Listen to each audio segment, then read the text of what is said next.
larger herring gulls, cormorants, and the ubiquitous mallard. Canada geese and Greenland geese may also be seen. If you look carefully, you may see a crowd fishing along the shore. Don't allow anyone to stand on the seats or lean over the safety rails. Put all litter in the bins in the cabin.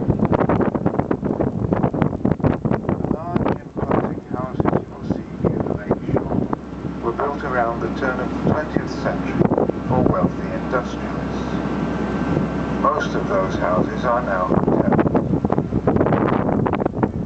A great deal of the wooded part of the shoreline is National Trust property, and we have been informed that every species of tree indigenous to Britain grows around the lake shore. In the north basin of the lake, on the way to Ambleside and looking towards the northwest, you can see some of the fells, or hills. The most prominent of these are the two Langdale pikes, recognizable by their two lumps, rather like the shape of the Latvian camel's flag. The Lord says that when you can see the Langdales, it means it's going to rain, and when you can't see them, it's raining.